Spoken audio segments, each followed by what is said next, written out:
He gave up his seat in silence. She never asked for help. And 45 minutes later, the entire airline was thrown into chaos because one struggling father did something no one expected. This isn't just a story about a flight. It's about the power of seeing someone and choosing kindness anyway. If stories of quiet courage and unexpected miracles speak to your heart, you're in the right place.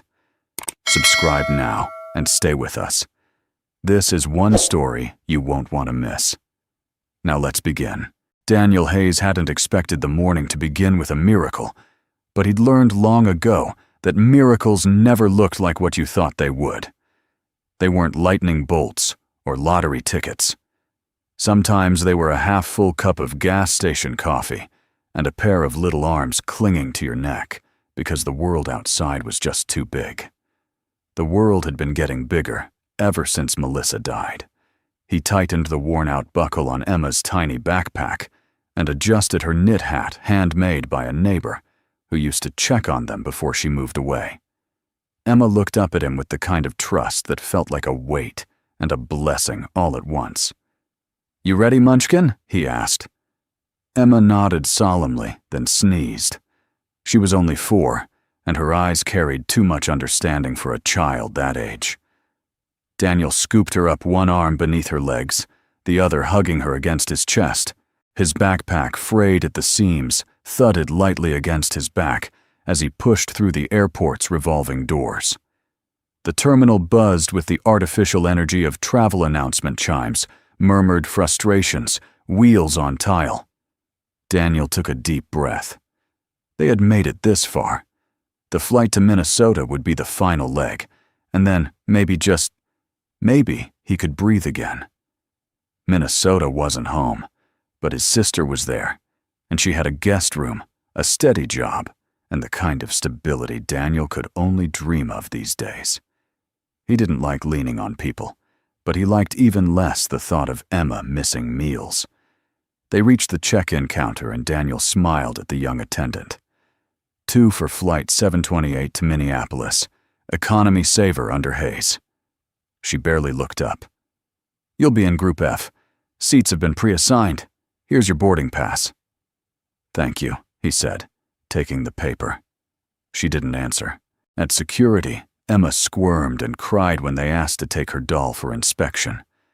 Daniel apologized to the agents, mouthed a silent plea for patience, and gently calmed his daughter with stories about invisible dragons who only liked airports and little girls with brave hearts. By the time they reached the gate, Daniel was exhausted, but he didn't let it show. Emma had fallen asleep on his shoulder. He looked around at the rows of passengers and their expensive carry-ons, polished shoes, earbuds in. He was painfully aware of his scuffed boots, of how the handle on Emma's pink suitcase barely extended anymore. But they were here. That was enough. He found a seat near the corner, cradling Emma and watching the screen flash, on time. Just then, a small commotion near the boarding gate drew his attention. A woman stood near the first-class counter, mid-30s, olive-toned skin, dark hair, pulled back into a utilitarian braid. She wore a well-worn army jacket and carried a single olive-green duffel. Her boots, while clean, had the look of having marched too far for too long. "I'm sorry," the attendant said, voice clipped and mechanical, "but we can't verify the donation reservation. We need proper military documentation to process the upgrade." "But I didn't request it," the woman answered calmly. "It was arranged by a non-profit. They told me everything was confirmed." "I understand. But without proper ID, I have my discharge card. It's in the bag. She paused, frustration flickering beneath the surface. It's been a long month. Daniel recognized that tone, the fatigue behind pride, the effort to stay upright when the world was pushing you down.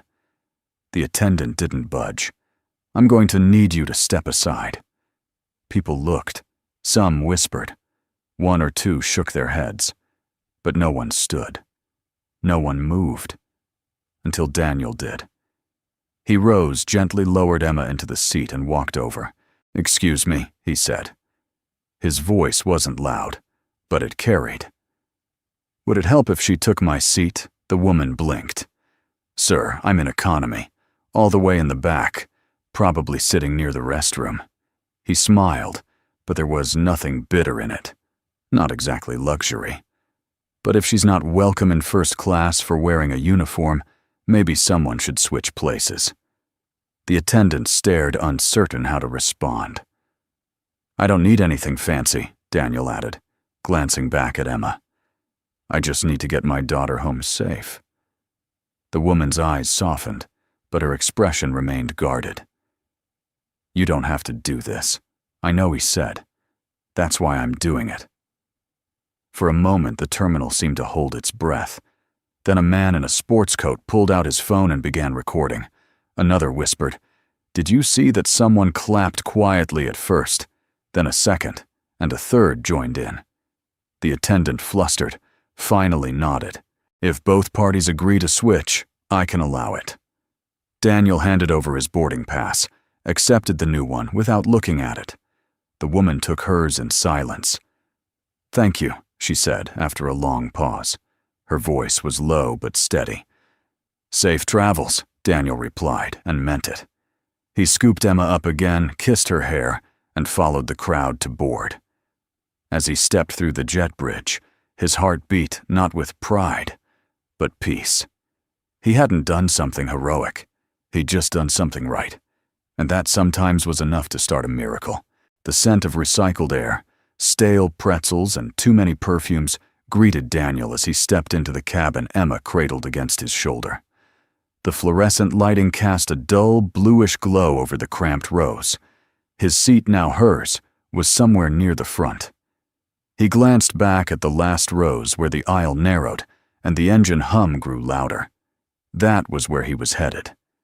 He gently shifted Emma's weight and made his way down the tight aisle, offering quiet apologies as he maneuvered past legs and elbows and backpacks that jutted out into his path. His own seat, 34E, was wedged between two strangers, already seated. The man by the window didn't glance up. The woman on the aisle looked annoyed that she'd have to stand. Daniel smiled politely. "Sorry? That's me." She stood barely stepping aside as he slipped into the middle seat and gently nestled Emma into the crook of his arm. She stirred, but didn't wake. He laid her head against his chest, pulled the threadbare blanket over her tiny form, and exhaled slowly. This wasn't comfortable, but it was familiar. Claustrophobic, noisy and smelling faintly of burned coffee. Yes, but also warm, solid, and his. This Daniel knew how to survive. Across the aisle, the man who'd filmed his interaction at the gate gave him a nod, half admiration, half curiosity. Daniel nodded back, then turned away. He didn't want a conversation. He didn't want a camera or a viral post. He wanted his daughter safe and his mind quiet for once. As the cabin doors closed, he allowed himself to glance toward the front. The woman, the soldier, was now seated by the window in first class. She sat stiffly back, straight, her duffel tucked neatly at her feet. She wasn't drinking champagne or reclining into leather luxury. Her hands were folded, resting on her knees, as though she was ready to stand and leave at a moment's notice. There was something about her posture that spoke louder than words, a tension that hadn't left her body, a readiness, even here. The engine roared to life. The plane rolled forward. Emma stirred again, this time with a soft whimper. Daniel ran his fingers through her hair, murmured, "Shh, it's okay, baby." She calmed, still asleep. As the plane lifted from the ground, his eyes closed briefly. He remembered the night Melissa died, the way her hand had felt in his cold, but holding on. The sound of Emma crying in the next room, and the impossible choice he'd had to make, stay with the woman he loved in her last breath, or run to their child. He'd chosen Emma. Melissa would have too. Since then, he'd been trying to piece together a life that felt more like a series of temporary fixes, duct tape, over leaking dreams. But there were moments like this one, where he felt the glue might hold. 40 minutes into the flight, Emma began to stir again, this time more restless. She wriggled in his lap, then sat up groggily and pressed her hands against her ears. Too loud, she mumbled. "I know, sweetie," Daniel said, lifting her gently. "You want some water?" She nodded. He flagged down a flight attendant who handed him a plastic cup without smiling. Daniel offered a quiet thank you and turned back to Emma, who took small sips. "Better." Emma nodded, then curled against his chest again. Her voice was barely a whisper. "Why did you give your seat away?" "Daddy." Daniel hesitated. "Because someone needed it more than we did." She looked sad. "Yeah," he said. "I think she was." Emma was quiet for a moment, then asked, "Is she a hero?" Daniel didn't answer right away. He looked down the aisle again toward the front of the plane. The woman hadn't moved, still staring out the window as though the sky might give her answers she couldn't find on the ground. "I think she's trying to be," he finally said, "like a lot of us." Up in first class, the soldier felt eyes on her, even though none met hers. She could hear the whispered judgments. Why's she up here? Who gave her that seat? She pulled her duffel closer, fingers brushing against a small, worn medal in the side pocket. Army commendation. It meant something once. Now it just felt heavy. Her name was Sarah Monroe. She'd been Staff Sergeant Monroe for 6 years. Now she was just drifting. Discharged, unsure, untethered. She hadn't wanted the seat. A veteran charity had arranged it, hoping to give her a moment of rest. What they didn't understand was that you couldn't rest when your body still braced for impact at every loud sound, when the war followed you home in silence and shadows. And yet, that man, the father, he'd offered his seat without fanfare, without pity, just calm decency. That was rarer than gold these days. Sarah closed her eyes and breathed slowly. She hadn't thanked him properly. She'd barely looked at him. She regretted that. Back in row 34, Emma was asleep again. Daniel adjusted her weight and tried to stretch without disturbing her. The man next to him finally spoke. "That was a good thing you did," he said. Daniel glanced over. Didn't feel like much. It was. Not a lot of people step up anymore. Daniel offered a small smile. "I just did what I'd want someone to do for my daughter one day." The man nodded. The world could use more of that. Daniel didn't respond. He looked down at Emma's soft face, her breath steady. Her hands curled like little seashells against his chest. Maybe they were going to be okay. Maybe the small things, like a seat, a moment, a gesture, could still change something in this world. He didn't know that 45 minutes later, the world outside this cabin would explode with attention, outrage, and unexpected hope. But for now, the plane hummed steady. And somewhere near the front, a soldier exhaled for the first time in weeks. The plane leveled out above the clouds, that smooth, gliding quiet, settling over the cabin like a blanket. The kind of silence that wasn't really. Silence, air vents whirred, a child giggled a few rows back, ice clinked in plastic cups. But it was enough for people to lean back, scroll their phones, close their eyes, pretend they weren't miles above the earth. Daniel didn't close his eyes. He sat upright. Back aching from the lack of support, Emma now stretched across both of their laps. She slept like she trusted the world completely. That was the gift of childhood, and the burden of fatherhood to protect that trust from the truth as long as possible. He rubbed her back, gently staring ahead. What he'd done earlier, it hadn't been a decision so much as a reflex. There was something about the way that soldier stood, that quiet humiliation in her stance. She hadn't argued, hadn't protested, just accepted. Like she was used to being denied the things she'd earned. and that bothered him more than he'd expected. His thoughts were interrupted by the soft ping of the seatbelt sign going off and the low murmur of passengers settling into the rhythm of the flight. Somewhere near the front, Sarah Monroe sat still, but her mind was anything but quiet. Sarah stared out the window, but all she saw was memory. There'd been sand, and heat, and noise that never really ended. But worse than the noise had been the silence after the convoys stopped rolling, after the names stopped being called over radios, after her CO looked her in the eye and said, "You're going home, Sergeant." Only it didn't feel like home anymore. She shifted in her seat.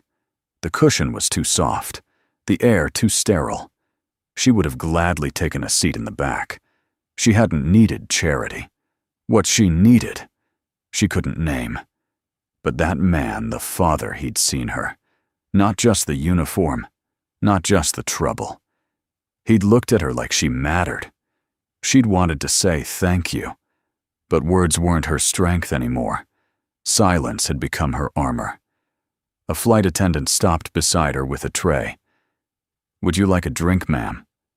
Sarah hesitated. "Water." "Thanks." The attendant poured it without a smile. Sarah sipped and let her eyes drift to the other passengers. She noticed one man pointing his phone toward the rear of the plane. She squinted, then caught a glimpse of her own face on the screen part of a paused video. Her and Daniel at the gate. Her stomach turned. People were watching, recording, sharing. She didn't know whether to be angry or afraid. In the back of the plane, Daniel's phone buzzed on the tray table. He glanced down. "Man gives up, seat for soldier compassion still exists." It was a headline shared via text from a former co-worker. Underneath it, a thumbnail image of him at the gate. Emma in his arms. Sarah standing beside him. The post had thousands of likes, dozens of comments, some angry at the airline, some praising his heroism. Heroism. That wasn't the word he would have chosen. He looked at Emma, still peacefully asleep, unaware that her father was now a face on the internet. He didn't like that. He picked up the phone and texted back, "I didn't ask to be part of a story." The reply was immediate. "You didn't have to. The world needed one like this." Daniel set the phone face down and stared at the seat in front of him. He didn't do it for praise.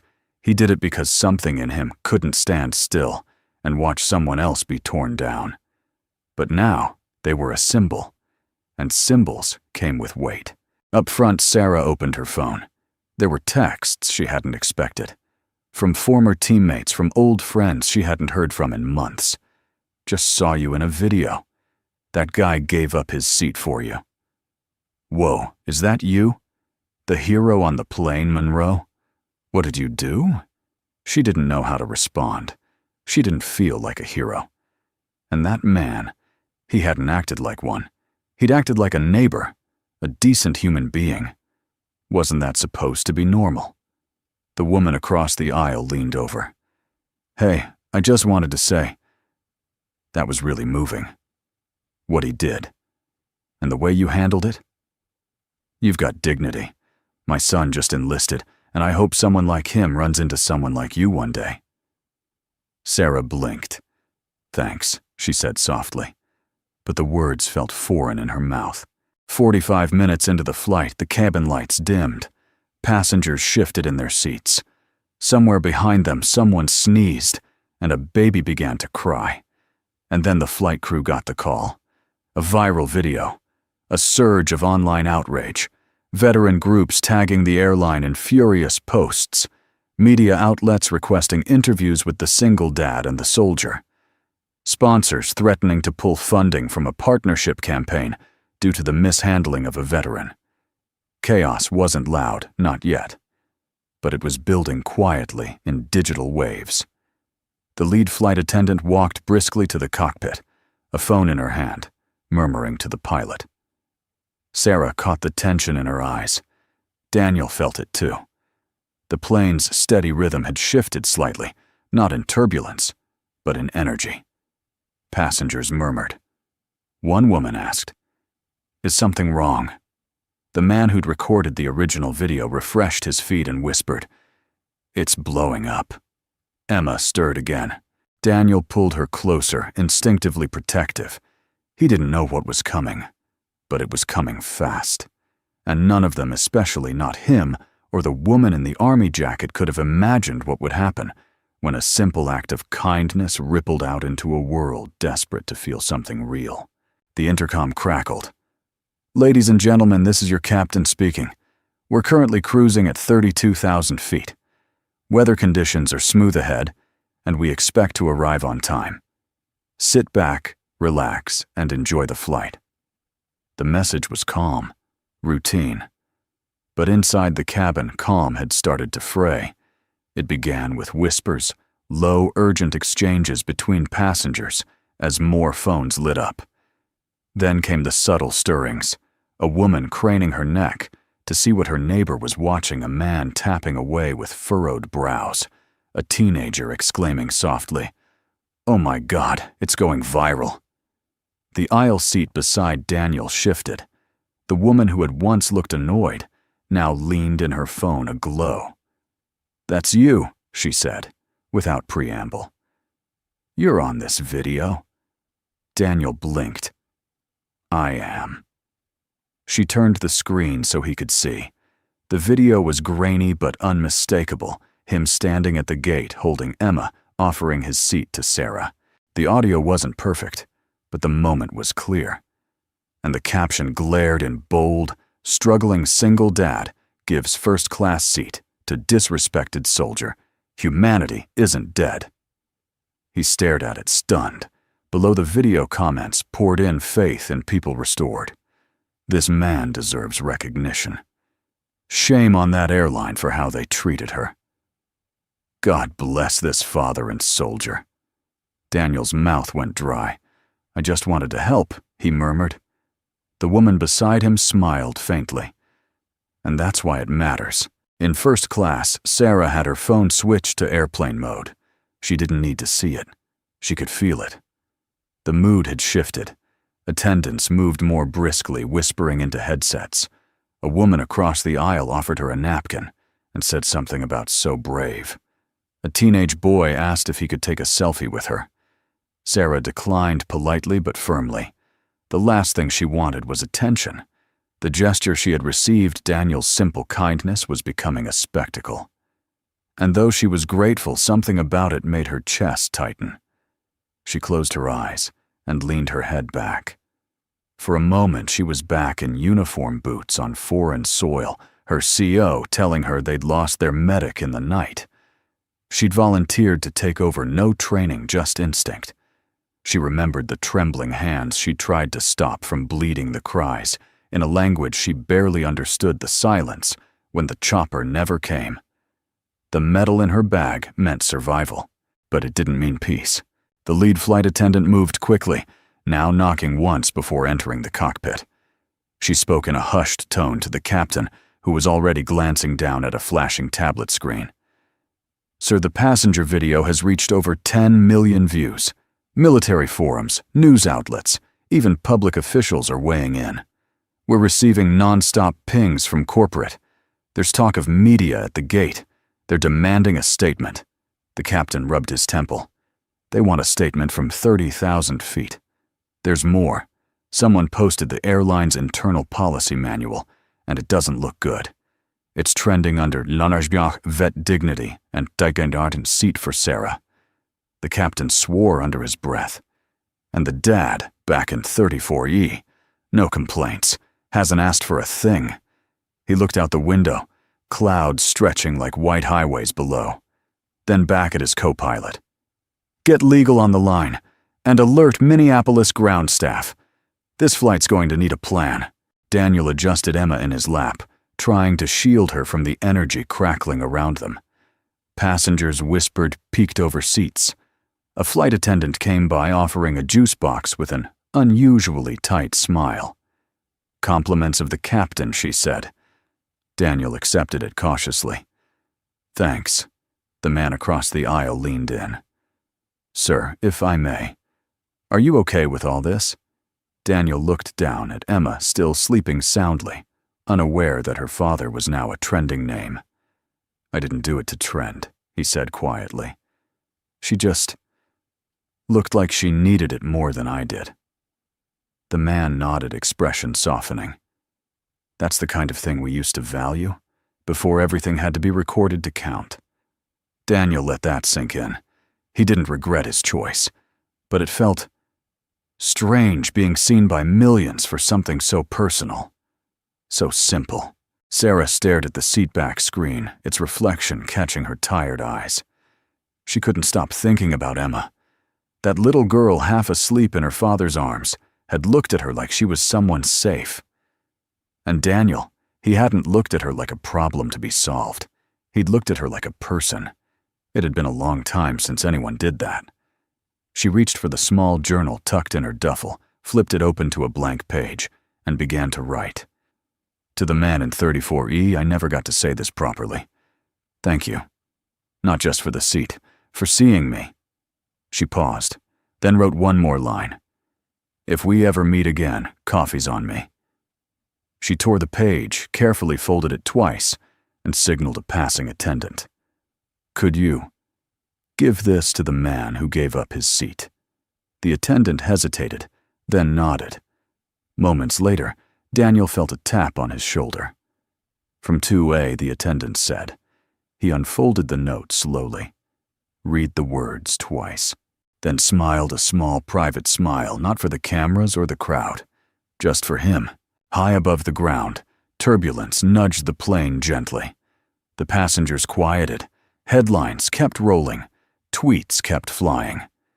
But in the stillness of seat 34E, with Emma's breath steady against his chest and a note folded gently in his palm, Daniel felt something shift, not in the world, but inside him. He hadn't just given up a seat. He'd made space for something else entirely. It started with a cough. Emma stirred again, her body warm and twitchy in Daniel's lap. Her face, usually so serene in sleep, was now scrunched with discomfort. She coughed once, then again, a dry, rattling sound that made Daniel instinctively pull her closer. "Hey, baby," he whispered, brushing her hair off her forehead. "You okay?" Emma whimpered a soft, high sound that cut right through him. Her breathing sounded labored, now short, shallow puffs.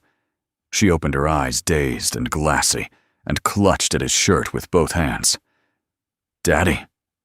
Hurts." Daniel's gut twisted. "Where, sweetheart? Where does it hurt?" "My chest," she breathed, barely audible. "Too tight." He sat upright, heart pounding. A few heads turned as her coughing grew louder. A flight attendant approached, alarm flickering in her eyes. "Is everything okay, sir?" "No," Daniel said quickly. "She's having trouble breathing. She has mild asthma. We haven't had an episode in months, but something's wrong. Do you have her inhaler?" Daniel shook his head. "It was in my coat. I think it's in the overhead bin." "I'll get it," the attendant said, already moving. Emma coughed again, more violently this time. Daniel cradled her, rocking slightly. "Just hold on, sweetheart. I've got you." People were watching now. The quiet tension in the plane gave way to worried murmurs.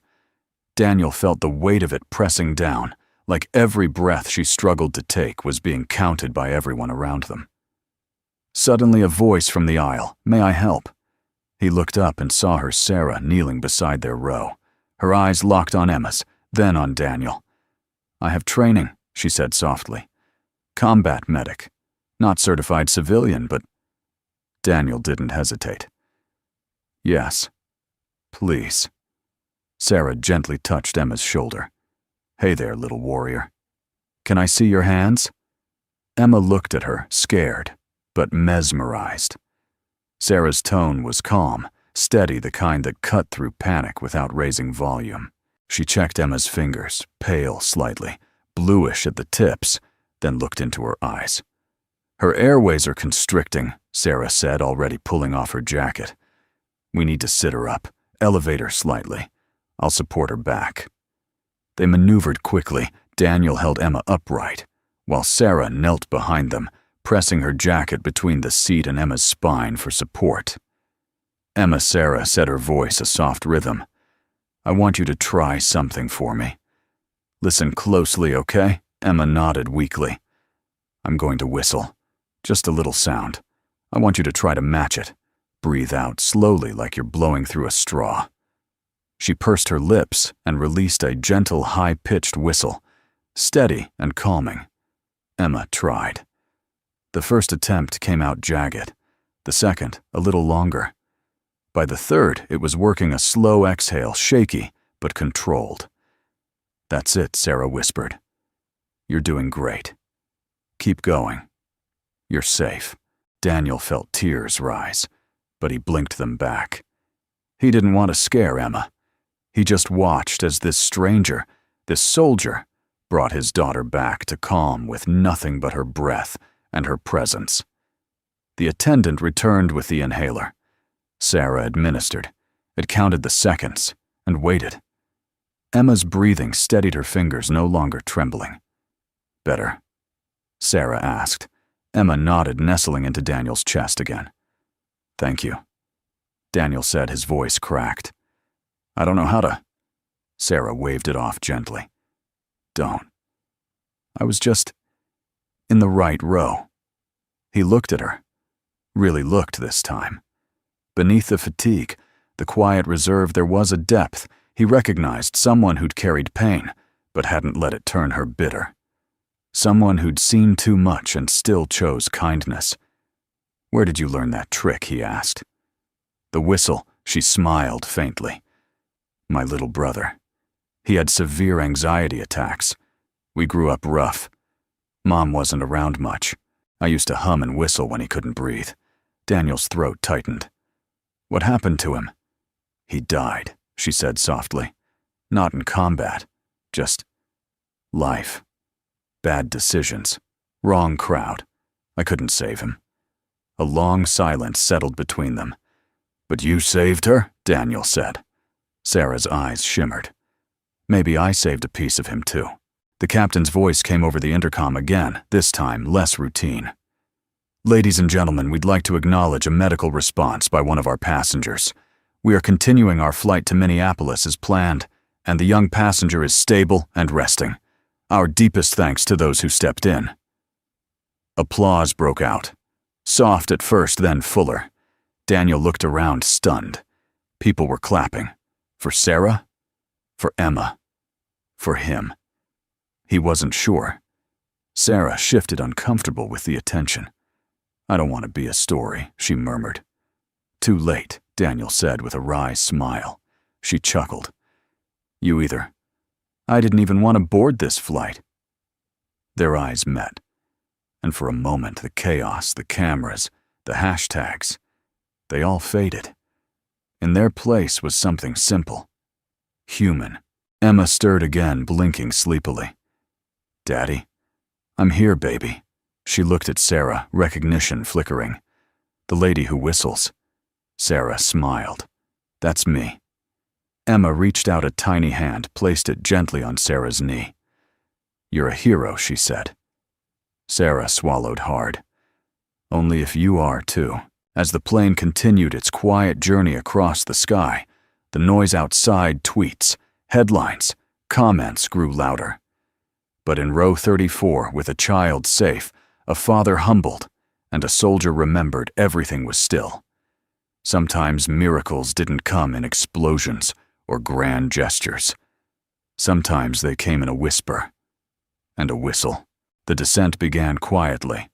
Outside, the early dusk of Minnesota stretched in long lavender bands across the horizon. Inside, however, the air felt electric, not with turbulence or tension, but with something harder to define.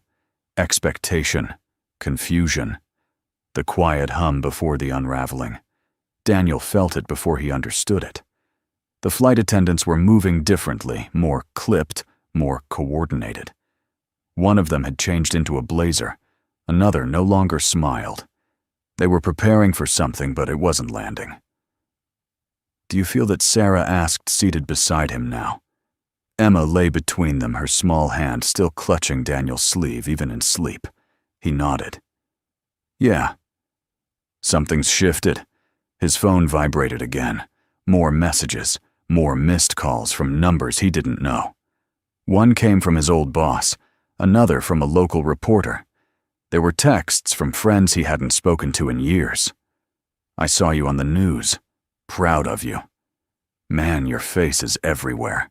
You're trending worldwide, bro. Daniel set the phone down and stared out the window. He hadn't signed up for this. In the cockpit, the atmosphere was anything but routine. Minneapolis ground has just updated us, the captain said, turning to his co-pilot. Media crews are waiting, not just local national. We've got CNN, MSNBC, a military journal, and a film crew from some human interest outfit called Uplift TV. The co-pilot whistled. They're that invested in one seat switch. It's not just the seat, the captain replied grimly. It's the soldier, the kid, the dad. The act. The fact that it was filmed, and what it says about who we are or who we want to be. He paused. We're also being advised to prepare for an unscheduled stop. The co-pilot blinked. A stop where Chicago or Des Moines. They're calling it a contingency measure in case security concerns escalate. Too much attention too fast. The younger man shook his head slowly. It's chaos, Captain. No, the captain corrected him, lips thin. It's a mirror. Sarah clutched the note Emma had scrawled in crayon, 5 shaky words on a napkin. You help me breathe better. It was tucked inside the front flap of her duffel, now just beside her discharge papers. It had been a long time since someone said anything that pure to her, even longer since she believed it. She'd asked the flight attendant earlier not to announce her name. She didn't want to be called a hero. But that request, like her attempt at anonymity, had already been swallowed by the digital tide. Across the aisle, a woman leaned toward her. Ma'am, if you ever write a book or speak somewhere, I'd pay to listen. What you did. We need more people like you. Sarah forced a polite smile and looked down. She didn't feel like a public figure. She didn't feel brave. Mostly, she just felt exposed. Daniel noticed the change when the lead flight attendant approached their row, this time flanked by a second staff member and a man in a suit who wasn't there before. His name tag read, Corporate Liaison, Southwest Division. Mr. Hayes, he asked. Daniel tensed. Yes. We wanted to inform you of some developments before landing. There's significant media interest in your story. Ground operations have asked if you'd be willing to disembark through a private corridor to avoid disturbance. Daniel blinked. I didn't do anything special. The man smiled diplomatically. That's exactly why people care. Daniel hesitated. And her? He tilted his head towards Sarah. She'll be escorted with you. We've also contacted a representative from the Veterans Alliance. They'd like to speak with her. Daniel turned to Sarah, unsure what to say. She gave him a dry look. I'm not giving a speech, just so we're clear. Same, he replied, though my daughter might be tempted. They shared a laugh, soft, brief, the kind only people under the same kind of weight could share. The plane touched down smoothly, but the moment it did, the outside world stormed in. A collective buzz swept through the cabin. Phones dinged. Cameras flashed. Someone clapped. There were cheers. Actual cheers. Flight attendants tried to maintain order, but it was already too late. The name Daniel Hayes echoed up the aisle like a rumor-turned anthem. Someone shouted, Is the soldier here? And another, Thank you for your service. Sarah stiffened beside him. Daniel reached out instinctively, not to grab her, but to ground her. His fingers brushed her hand, and she didn't pull away. A young man leaned over his seat 2 rows ahead and said, You changed how I see people, man. An older woman whispered to Sarah. My husband died in Vietnam. I wish someone had stood up for him the way he couldn't for himself. Neither of them knew what to say. As they were escorted down the jet bridge, shielded from cameras by a line of uniformed staff, Emma stirred in Daniel's arms. "Where are we, Daddy?" "Somewhere noisy," he said with a tired smile. "But we'll be okay." Emma nodded sleepily. "The lady's still here." Sarah stepped closer. "Still here, kiddo." Emma reached a hand toward her, and Sarah took it without thinking. They stepped into the corridor together, father, daughter, soldier, facing a world that suddenly knew their names, their faces, their story, but not their hearts. That part was still unfolding. The hallway outside the jet bridge didn't feel like part of the airport. It felt like a press conference had collided with a rescue mission. Bright lights from camera crews, flashes from still photographers, and an oppressive wave of murmurs and questions met them like a heat wall. Daniel blinked against the light, tightening his hold on Emma, whose head now rested sleepily on his shoulder. Sarah stepped beside him, her hand still lightly wrapped around Emma's smaller one. Every step they took forward was like walking deeper into someone else's version of their story. "This way, please," said a calm voice to their left. A woman in a tailored black blazer with a badge that read, "Public Relations Director." Midwest Airlines gestured them toward a side passage cordoned off from the crowd. "We'll get you to the media room for a short statement. You don't need to say much, just a few words." Daniel's voice was flat. "We didn't ask for this." She offered a professional smile that didn't reach her eyes. "That's exactly why people care." Security guards flanked them now, gentle but firm in their guidance.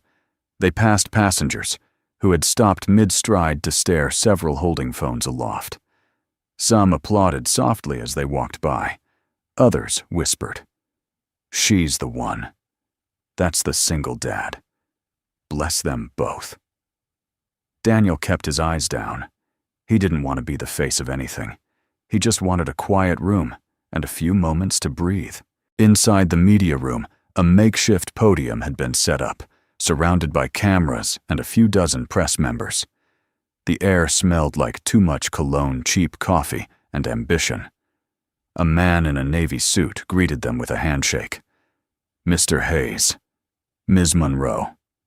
Thank you for agreeing to this." Sarah raised an eyebrow. "We didn't."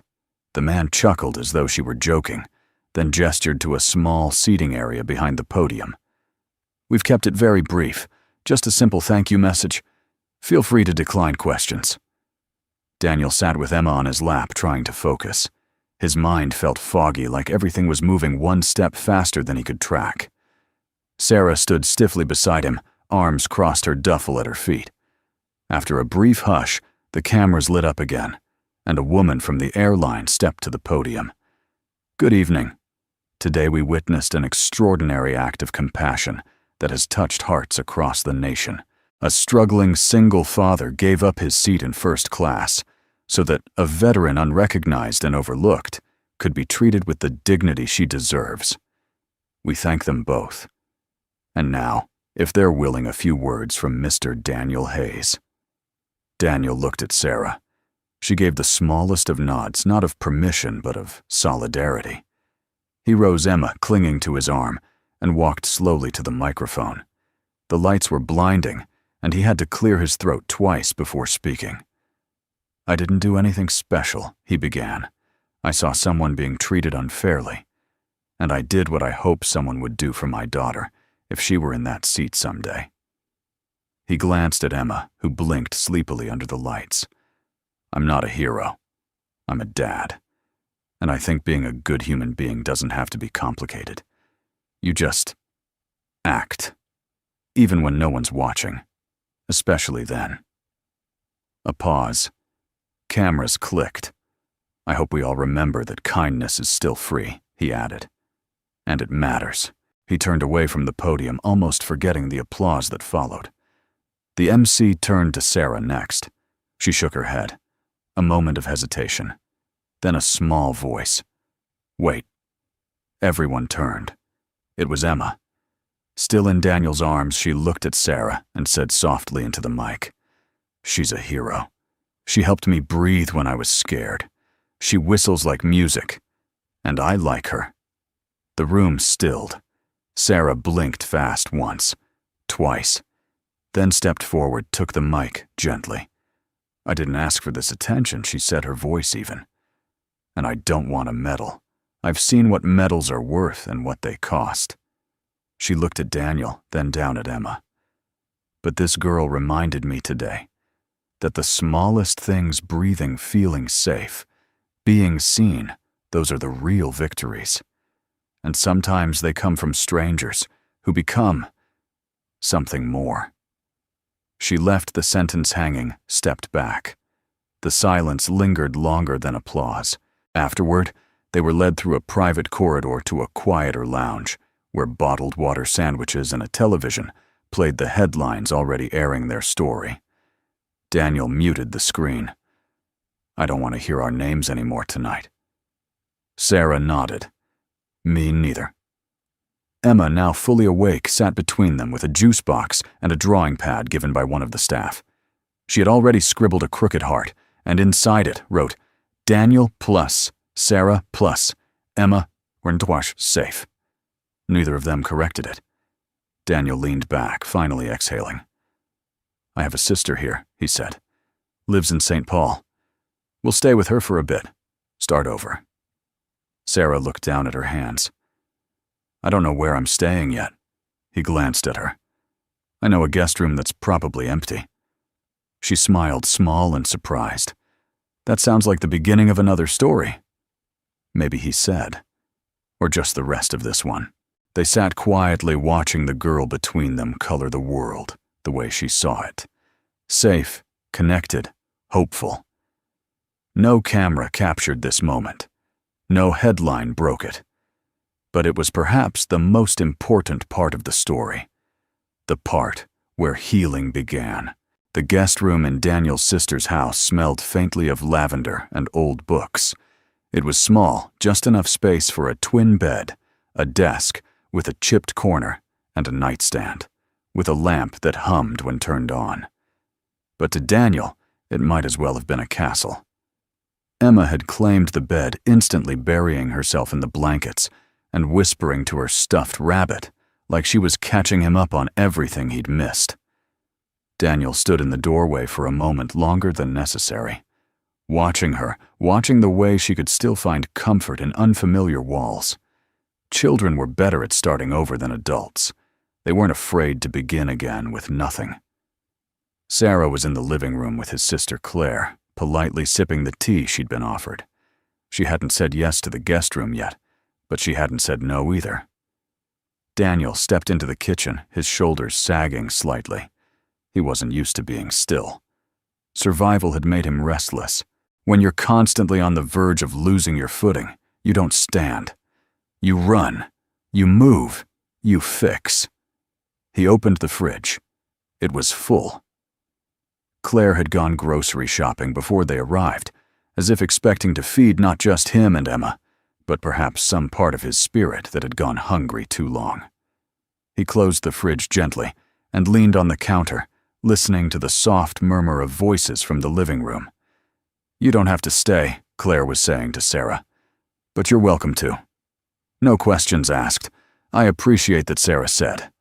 Her voice was quiet but firm. "You saved my niece's life." Sarah hesitated. "I did what I was trained to do." Claire's voice softened. "And I'm a mother. I know what it means when someone puts themselves between danger and your child. That goes beyond training." There was a pause. Then Sarah said, "I don't know how to stop moving yet. I've been on edge for so long I think stillness scares me more than danger." Daniel's breath caught. He knew that feeling too well. He stepped into the room just as Sarah stood. "I'm not here to take anything I didn't earn," she said. Claire smiled. "Then consider this earned." Sarah looked at Daniel. "She's kind. She always was the better one," Daniel said with a half smile. They all chuckled softly. Then Sarah added, "I'll stay a night. Maybe two." Daniel nodded. One step at a time. The next morning he woke early. Emma was still asleep, sprawled diagonally across the bed like a starfish. Daniel tucked the blanket around her, kissed her forehead, and stepped outside with a borrowed cup of coffee. The Minnesota morning was crisp sky, painted in soft blue and silver, the scent of dew and pine in the air. He sat on the porch steps, feeling something he hadn't in a long time permission to breathe. A moment later, the door creaked behind him. Sarah joined him, her hair pulled back, hands wrapped around her own mug. "You're up early," he said. "Habit," she replied. "Army teaches you that nothing good happens after sunrise if you're not ready for it." Daniel smiled. "What happens if you're not ready? You become someone else's cleanup job." He chuckled softly. Charming. They sat in silence for a few minutes, not needing to fill the space with talk. Finally, he asked, "What did you do before deployment?" He nodded. "I was studying to be a physical therapist. Then 9/11 happened. I was 17. I couldn't sit still after that." Daniel looked at her with quiet respect. "And after she exhaled, I floated. Jobs here and there. Never really stayed long. It's hard to settle when your nerves are still scanning for threats." Daniel nodded slowly. "I know that feeling. I thought maybe once I got Emma to safety, once we landed, it'd stop. But it hasn't. Not really." "You lost your wife," she said, not as a question. He glanced at her. "Yeah. Cancer. Quick and cruel. I'm sorry." "Me too." They sat again in silence, but this time it was different, shared, not awkward. "I'm thinking of looking for work," he said. "There's a diner a few blocks from here. Heard they need a cook." "You still remember how to cook," she teased. "I still burn less than I serve," he quipped. She smiled genuinely. "That's a skill set I can admire." Daniel looked at her carefully. "What about you?" "Any idea what comes next?" Sarah shrugged. "No. But maybe I stop running for a while. Maybe I try doing something small, consistent, like walking Emma to school, fixing something with my hands, making coffee instead of war." Daniel watched her face as she said it, noting the way her jaw unclenched slightly, the way her eyes didn't dart like they used to. "You're welcome here," he said softly. "Not just in the house. In whatever comes next." She looked at him, and for the first time since they met, she didn't look away. Later that afternoon, Claire handed Sarah a small set of keys. Front door, back door, and the mailbox. Sarah blinked. "You're giving me a key," Claire smiled. "I give keys to people who don't need to ask for them." That night, Sarah unpacked her duffel. For the first time in years, she folded her clothes into drawers instead of sleeping with them as a pillow. Daniel tucked Emma into bed and read her a story. And in a house that had been too quiet for too long, laughter filtered down the hallway. Not loud, not dramatic, but warm. But starting over wasn't a declaration. It wasn't a bold moment or a headline. It was one mug of coffee, one drawer opened, one shared silence, and a guest room that slowly was becoming something else. Home. Autumn arrived in quiet shifts. One morning, the maple outside Claire's house turned red overnight, as if someone had spilled paint across the leaves while the world slept. The air grew cooler, more deliberate, and Emma began wearing scarves that dwarfed her tiny frame, most of them knitted by the neighbor across the street. Daniel had taken the cooking job at the local diner. It wasn't glamorous, but it was his again sizzling bacon at 6 a.m. regulars who tipped in loose change and stories. There was something grounding about it, something simple and dignified in making sure someone else's eggs came out right. Sarah, meanwhile, had slipped into the rhythm of the household with a quiet grace. She didn't talk about the war unless asked. She didn't talk about the media either, not the calls from veteran groups, the interview requests, or the foundation that wanted her to speak at a gala. She just lived. She walked Emma to school when Daniel had the early shift. She fixed the squeaky door in the hallway without fanfare. She started taking out the trash like it had always been her job. No one assigned her these things. She just belonged. But every now and then, Daniel would catch her staring at the back fence or standing still in the yard for a minute too long. Her eyes would drift far away back to places she didn't speak of, and when that happened, he knew not to ask. He'd just hand her a cup of tea and sit nearby until she came back. One Saturday, a postcard arrived in the mailbox.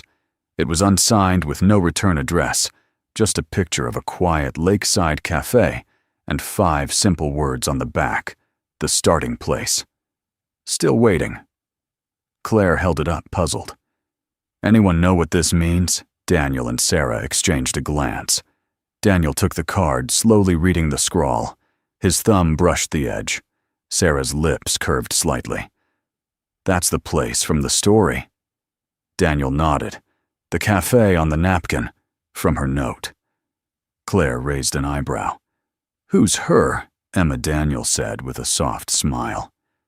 She wrote a napkin note on the plane called our seat, the starting place. Claire chuckled. She's 4 and already naming locations like a novelist. Sarah leaned over. It's her gift. Simplicity with meaning. Daniel flipped the postcard again. Do you think she wants to go back? Sarah said quietly. Not physically, symbolically, to where it all started. That afternoon they sat at the kitchen table with coffee mugs and a blank notebook. Claire brought out a local map. They weren't planning a trip, not exactly. They were sketching something different, something a little wild, a little hopeful. What if we built a place, Daniel suggested. Not a restaurant, not just a house, but something between. Sarah tilted her head. Like a community cafe? Or a drop-in kitchen, Claire added, catching on. Somewhere veterans, single parents, people in transition can find a meal, a seat, no forms, no questions. Sarah was quiet for a moment. Then she reached for the pen. What if it had a garden, something people can tend to? Grow things again. Daniel nodded, and a corner with books and crayons, and a sign at the door. Sarah murmured more to herself than them. The starting place. Claire clapped her hands once. Well, I do have a friend in zoning. They all laughed, but no one said it was impossible. A few days later, Daniel received an envelope from the Veterans Alliance. Inside was a letter, not asking for a speech or a fundraiser, but offering a grant. To be used at your discretion, it read. In support of community healing. Sarah looked at it for a long time before she spoke. They actually listened. Daniel placed a hand gently on hers. Maybe the world is more ready than we thought. She shook her head slightly. No. Maybe we're just ready to build. Than we were to survive. That evening, as dusk folded over the street, and Emma drew chalk stars on the driveway, Sarah sat on the front steps with Daniel beside her. She held the postcard between her fingers, still unsigned, still unclaimed. You think it was one of the passengers, she asked. Maybe Daniel replied. Or maybe it doesn't matter. She smiled. A message without a sender, like a blessing with no name. Daniel nodded, like a beginning. She looked at him, then really looked. You ever wonder what would have happened if you hadn't given up that seat all the time, he admitted. And I'd probably still be trying to fix a broken life in silence. You'd still be running. She inhaled deeply. But we stopped. We started. Emma ran up to them, then laughing, dusted in chalk and holding a bent dandelion. For you, she said, handing it to Sarah. Sarah took it carefully like it was a medal. Thank you. Emma leaned against her knee. Are we going to have a garden? Yes, Sarah said softly. And I'm going to teach you how to grow the loudest sunflowers. Emma's eyes widened. Sunflowers don't make noise? Sarah smiled. That's because you haven't heard them yet. Later, when the house was quiet, and Emma was asleep with one foot sticking out of the blanket, Daniel passed Sarah in the hallway. She held the postcard in one hand and a small hammer in the other. "May I?" she asked, gesturing to the empty spot on the hallway wall. Daniel nodded. She tapped a small nail and gently hung the card and stepped back. There it was. A promise. A memory. A plan. A starting place. The sign wasn't fancy, just white paint over reclaimed barnwood. The letters slightly uneven, as if hand-lettered by someone who cared more about meaning than perfection. It read, "The starting place. Coffee. Quiet. Second chances." The cafe opened on a cold Thursday morning, barely announced, and wholly unadvertised. But within an hour, the tables were full. It wasn't just the coffee, though. Daniel's roasts were rich and warm, served in mismatched mugs that made people smile. It wasn't just the baked goods, either. Though Claire's lemon muffins seemed to disappear within minutes, it was the feeling. The moment you walked in, you knew you didn't need to be anything other than human. No one asked what you did where you'd been, or why your eyes looked like they'd seen more than your years. There were no forms to fill, no clocks on the wall, and no music too loud to drown out thought. There was only space. Daniel stood behind the counter apron, dusty with flour-flipping pancakes, for a teenager who hadn't spoken all morning, but finally smiled when he saw whipped cream shaped like a heart. Sarah moved among the tables with the ease of someone who wasn't trying to be anything, just present. She poured refills, cleared plates, and stopped to kneel beside an elderly man who had been coming in every day just to sit near other people. He once told her, "This place reminds me I'm not forgotten." She didn't know his name yet, but she knew how he took his coffee.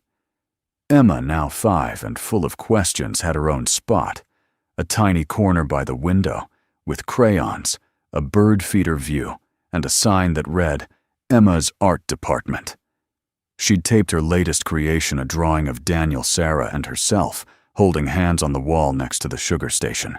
By noon, a man walked in, wearing a Marine Corps jacket, and silence like armor. Sarah saw it instantly. She met his eyes, nodded once, and pointed him toward the back booth, quiet out of the way next to the sun. No one else bothered him. She brought him a coffee. No charge, no small talk, just presence. Daniel noticed and said nothing. He'd learned that not all stories arrive ready to be told. Some just need somewhere to breathe. Later that afternoon, as the rush tapered off, Daniel found Sarah on the back steps, peeling labels off a box of donated canned goods. She looked peaceful. He sat beside her, their elbows brushing. "Pretty good first week," he said. She smiled without looking up. "We're not bankrupt yet." "That's a start." They sat in comfortable quiet, the kind that had taken months to grow into. Neither felt the need to fill space anymore. They had already filled it with choices, with trust, with something unnamed but steady. After a while, Sarah asked, "You remember that woman on the plane, the one who took the selfie with her latte and tried to tag me?" Daniel chuckled. "How could I forget?" "She sent a message to our website last night, said she's in town and wants to stop by." Daniel raised a brow. "You gonna let her? I told her she could come. But she'd have to wear an apron and bus tables." He laughed aloud, the sound surprising even himself. "You're becoming dangerous." "I was always dangerous," she said with a grin. "You're just catching up." He looked at her, then really looked. The sharpness in her posture had softened, but the strength was still there, layered now with something warmer. Not resignation, not detachment. Hope. That evening, the cafe closed early. Daniel turned the sign to "See you tomorrow," locked the front door, and dimmed the lights. Emma had already fallen asleep in the reading nook, with a book still open in her lap. Sarah was in the kitchen washing the last of the dishes. Daniel stepped in and quietly took the towel from her hand. "Go sit," he said. "I've got this." She started to protest, but then stopped. For once, she didn't argue. She walked to the table, sat down, and watched him. When he was done, he brought over 2 mugs of cocoa, sat across from her, and reached into his pocket. He pulled out the postcard, the one with the lake cafe, and the scrawled 5 words. She tilted her head. "You still carry that every day," he said. "It reminded me what I didn't even know I wanted." She looked down at her mug, and now he reached across the table, his fingers brushing hers. "Now it reminds me what I don't want to lose." Sarah didn't answer right away, but her hand didn't move. Instead, she whispered, "What if I'm still figuring it out?" "So am I." She nodded. Then she whispered, "Okay." That single word settled between them like a seed. Something to grow. Slowly. Quietly. Strong. Later, as Daniel carried Emma home under the stars, her small arms looped around his neck. She whispered, "Did we build it, Daddy?" He smiled. "Build what?" "The place from the postcard." He looked over his shoulder at the cafe, its windows glowing warm in the early night. "Yeah," he said. "We did." The first snow of the season arrived like a secret, soft, unannounced, and utterly beautiful. Emma was the first to notice. She pressed her nose against the cafe window and squealed.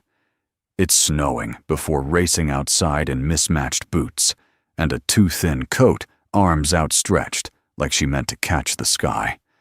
Sarah followed close behind, with a heavier jacket in hand, calling after her with mock sternness.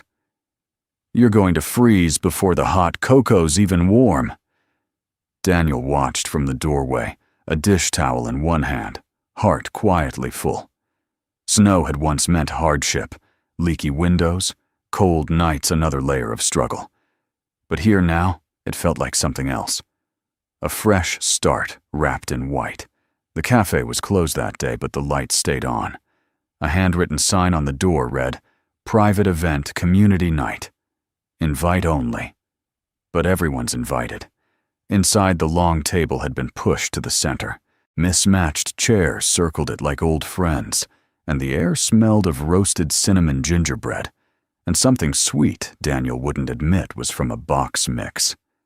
Sarah returned inside, brushing snow from her shoulders, cheeks flushed from cold and laughter. "She's making snow angels," she said. On the sidewalk, Daniel chuckled. "That kid can find joy in a puddle. Wonder where she gets it."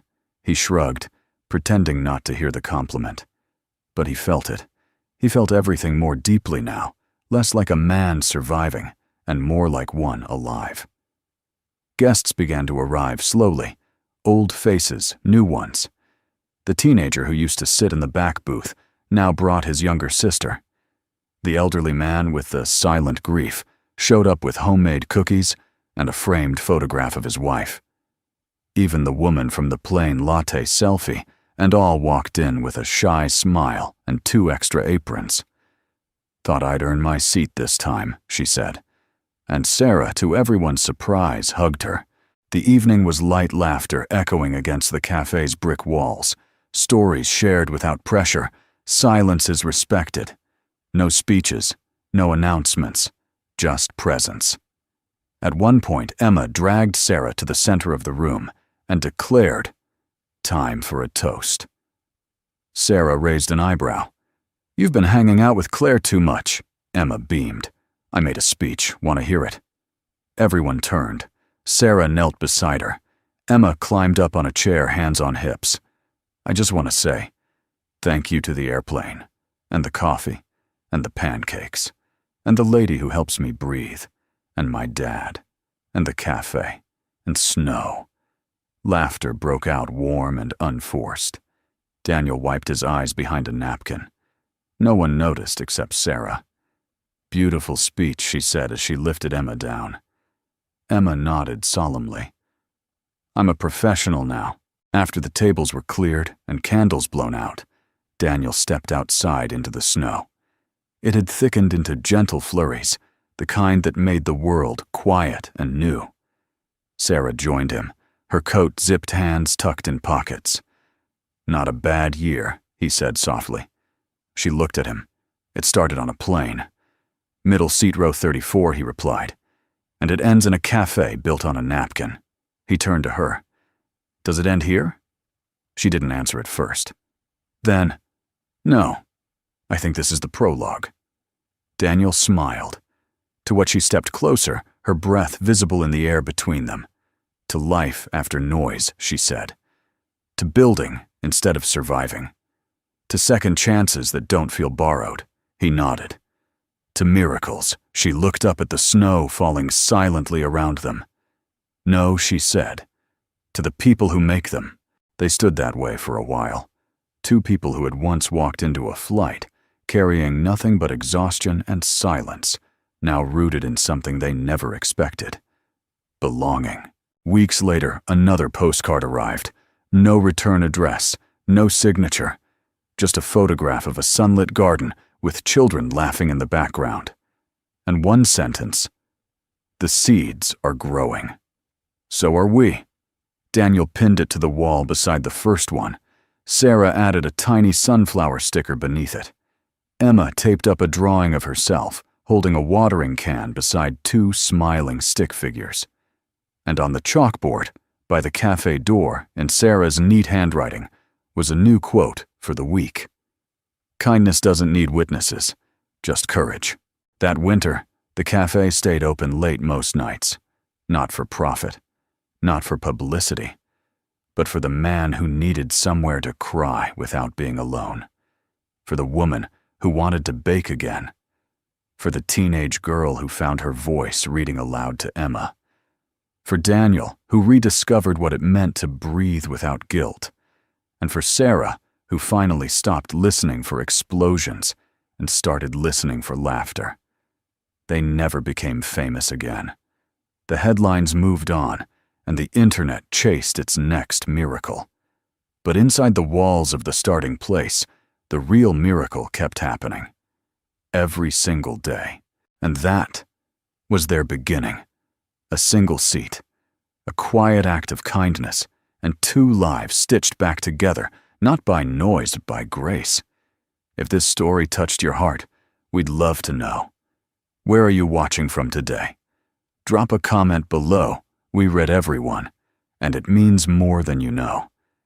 And if you'd like to hear more stories like this, stories of love, hope, and second chances, feel free to subscribe.